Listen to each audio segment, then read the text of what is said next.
Hey everybody, what's going on, and welcome to GNR Central, and let's get started with today's news. Now before we get started, I just want to let you guys know I have a second YouTube channel called Rock and Roll True Stories. The link is down below. I cover basically a bunch of other bands that are not Guns N' Roses and just do true story episodes about their albums, cool events that have happened. So I've already done some stuff on Van Halen, Alice in Chains, Kiss, and a few other bands, and I plan to cover a bunch of different bands from different eras. So let's get started with today's news. So Slash gave an interview to a French publication and talked about a little bit about Axl and a possible new Guns N' Roses record. So this is all translated from Google Translate, so I'm sure there's some nuances that are lost in his response to some of the questions. So he was asked by the interviewer, why did you go back to Guns N' Roses after 20 years of quarreling? To which Slash said, we ended up talking to Axl again, and we talked about everything, the reason for my departure in 1996, the people who had put us against each other, and it was good to realize that there was no more complication and huge problems than what the press had said. And then the interviewer brought up Coachella. So they said, and in 2016, the Coachella Festival offered for you guys to reform, to which Slash said, since its creation in 1999, Coachella made us an offer every year. We did a test on 2 concerts, then 3 clubs. We had a great time and Axl was perfect. It was obvious to continue. So they only really played 1 club show back in 2016, so I don't know why it's translated to 3 clubs. But anyways, that's what it said. And let's talk a little bit about a possible new Guns N' Roses record. So when asked about a new Guns N' Roses record, Slash said, I have to be very careful about what I say because when I'm quoted, it's not always my words. We get along well with Guns, we work well together. With Axl, we never got along so well. When our tour will be over, he said note in 2019, which is probably referring to his Conspirators tour, we will want to meet again. This is the next step. That's what we all want. It will please people, but it will be a first. It will be for us first, basically, he said. Now, this was a rather interesting story. So former Guns N' Roses manager Alan Niven was being interviewed on Rock Talk with Mitch Lafon, and they talked about DJ Ashba and his possible role in the Guns N' Roses reunion.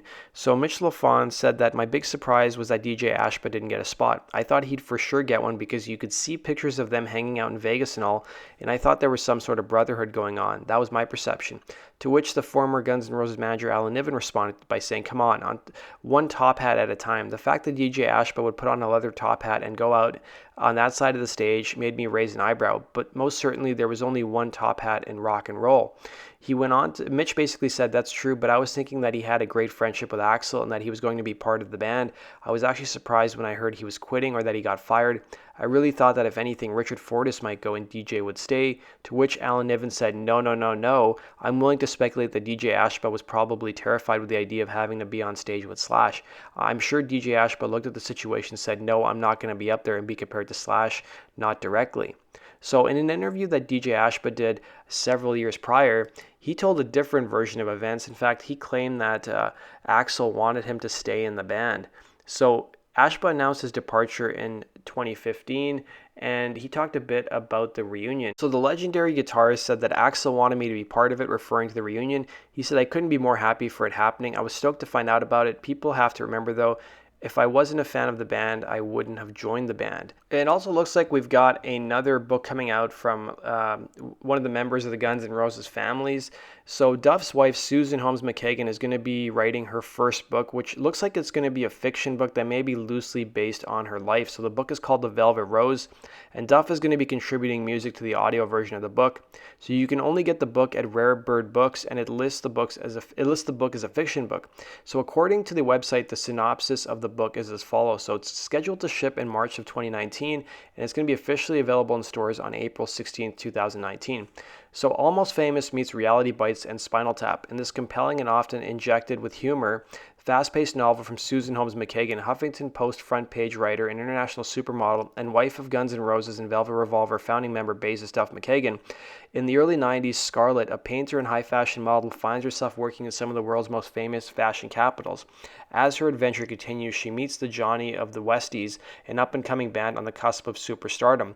What ensues is an unhinged ride of a novel following Scarlett as she navigates her life through fame, addiction, and fidelity, and all the ups and downs of dating a legendary musician from one of the biggest rock bands in history. A page-turning, holding nothing back, front-row seat of fun, well-written debut, Susan Holmes McKagan shines in The Velvet Rose. So if you go to their social media pages, you can actually go order it, and you can actually get a 7-inch vinyl record by the Westies signed by Duff McKagan. So staying on topic with Alan Niven, there was another story about him. So Ultimate Guitar published some of his statements that he gave to Alan Niven, and Alan Niven responded to some of the negative fan comments. So according to Alternative Nation, Alan Niven reacted to negative comments on Ultimate Guitar.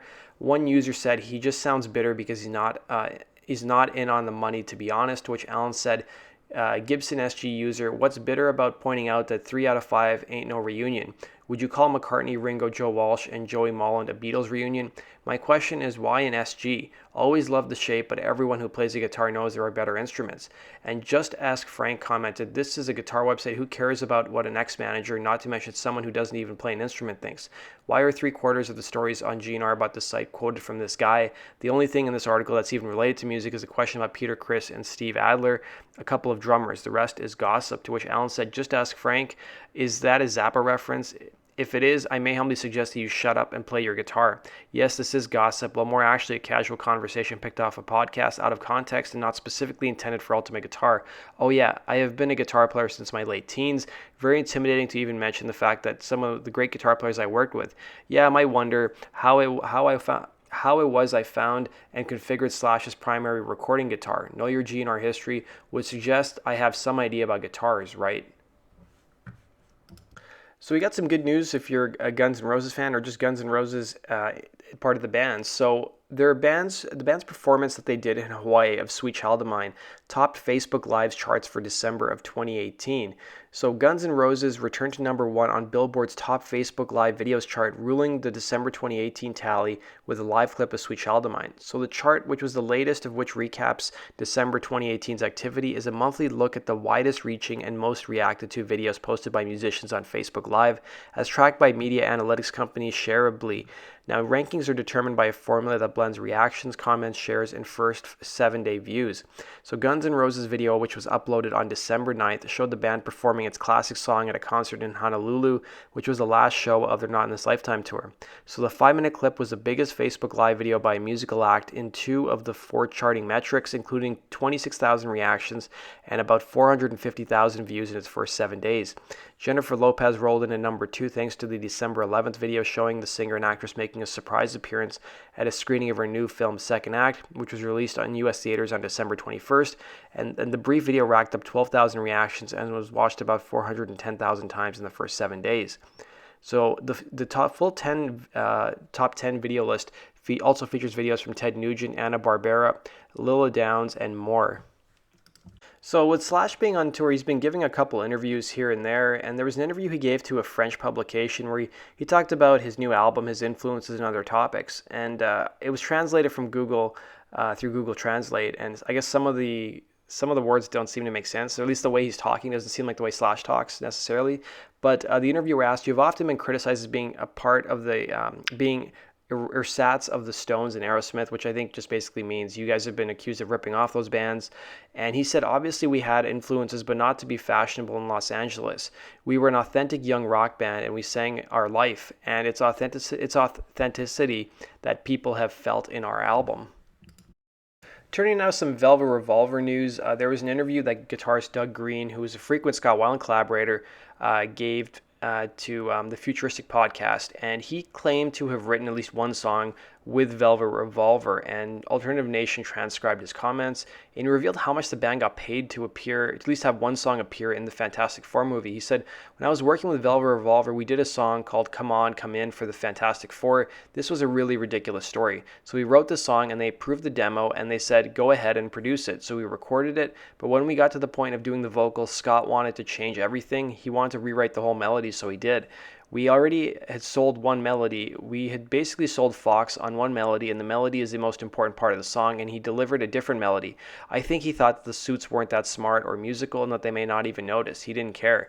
But they were super angry, and there were so many screaming matches between the Fox suits and the management and me. It was just nuts. So that's what he thought about people telling him what to do, and he won eventually. It was like a $400,000 song, and he still won. That's pretty ballsy. The song wasn't very good, though, he admitted.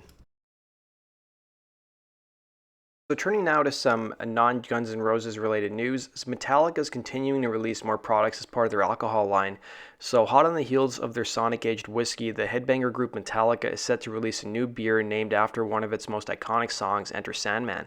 So, styled after traditional northern German pilsners, brewer Aragon Consortia, an imprint of Stone Brewing, calls Enter Night Pilsner hop forward with a bitterness of finish in its latest release of Metallica's alcohol merch portfolio. So, last summer the group launched Blackened, also named after one of the more popular titles from 1988's And Justice for All album.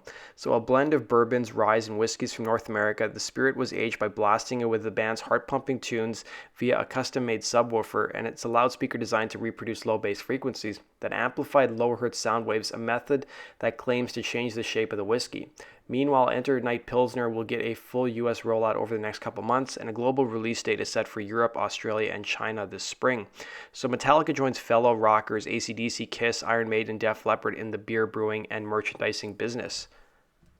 So that does it for today's video, guys. Thanks for watching. Hit the like button and subscribe if you love GNR as much as I do. And go check out my other channel, Rock and Roll True Stories. The link is down below. Take care.